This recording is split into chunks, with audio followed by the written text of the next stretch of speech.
Bonjour à tous et bienvenue dans le journal de l'emploi. Nous allons parler problématiques de recrutement avec Monsieur Philippe Bonnet. Bonjour. Bonjour Jean. Vous êtes directeur général et créateur d'Impactified. Alors Impactified, une société qui accompagne les entreprises dans leurs problématiques d'image. Alors exactement, nous accompagnons les entreprises dans leurs problématiques, mais pas que d'image, de profitabilité, de repositionnement et de développement ou de redéveloppement. Alors aujourd'hui, le marché de l'emploi est, on va dire, tendu. Il y a beaucoup de secteurs qui peinent à recruter, beaucoup d'entreprises qui peinent à recruter.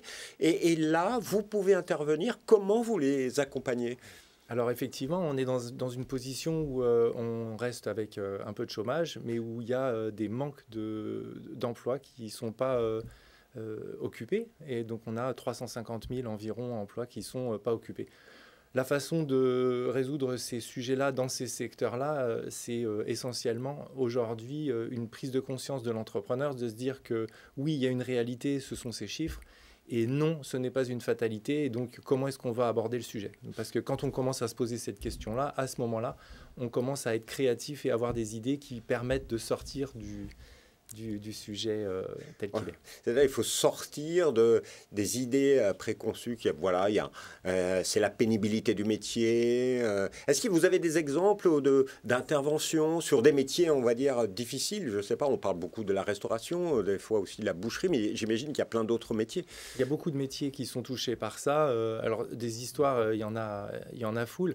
Dans la logistique et notamment les problématiques de livraison du dernier kilomètre, j'ai en tête effectivement un entrepreneur qui avait une trentaine de salariés et qui disait ouais mais alors je passe le mot livreur et j'arrive pas à trouver, il prend rendez-vous, il vient pas, etc. Mais simplement la façon dont il concevait l'emploi et qui était quelque chose d'assez basique pour lui, était quelque chose qui empêchait en fait de donner envie à des gens qui auraient pu vouloir travailler de rejoindre l'équipe. C'est-à-dire qu'il faut arrêter les idées reçues sur des métiers. C'est aux entrepreneurs eux-mêmes de réfléchir à leur approche du métier, la présentation de leur entreprise et de leur emploi.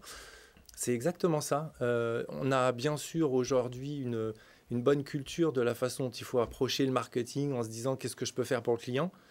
Et depuis 40 ou 50 ans où on voit la façon dont les métiers évoluent, ça a toujours été, en fait, les employés, moi j'ai ça à leur proposer, ils prennent ou ils s'en vont. Mais là, effectivement, il y a des endroits où ils sont partis et on ne sait pas où les rattraper.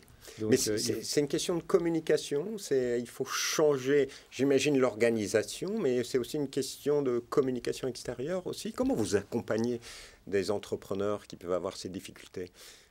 Alors avec des éléments très techniques sur où est-ce qu'on va recruter ces personnes, parce que si elles sont difficiles à recruter en France, on va passer par des cabinets de recrutement qui vont aller chercher en Espagne ou en Italie des gens qui sont très qualifiés et qui vont être à 30-40% en base de demande de salaire et qui vont, eux, avoir une envie d'avoir une nouvelle vie et d'émigrer en France. Et comme on est dans le cadre de l'Europe, en fait, ça peut se faire comme ça.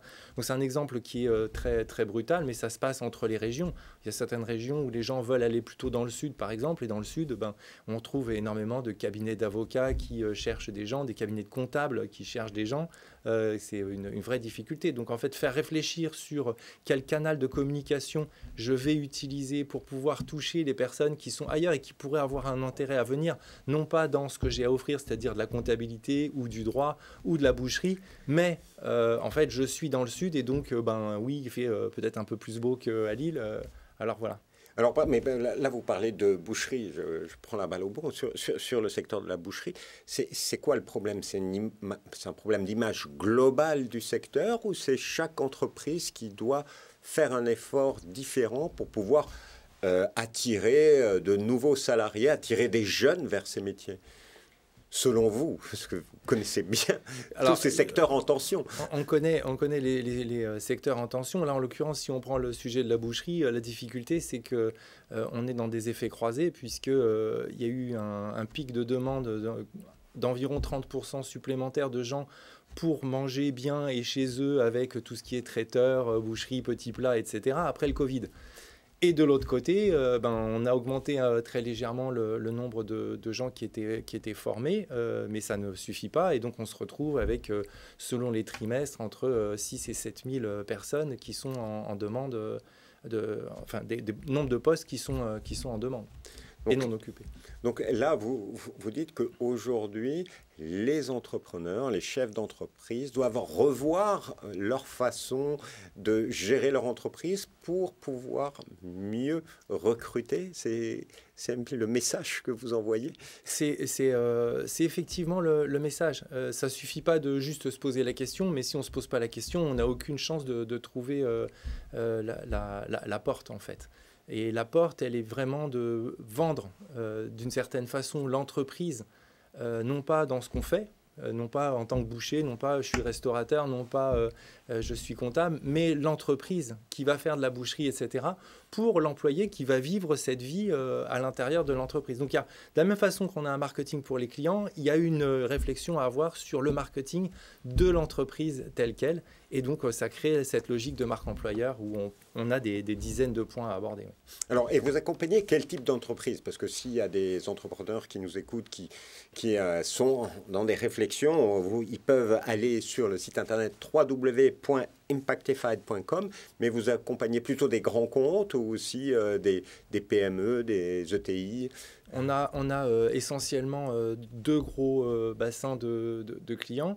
Il y en a un, ce sont des entreprises qui ont commencé à se développer, qui ont un petit management, qui sont à 6, 8, 10 personnes, qui ont donc développé d'une certaine façon leur activité et puis qui commencent à avoir besoin de fonctions support. Et là, il y a une vraie problématique.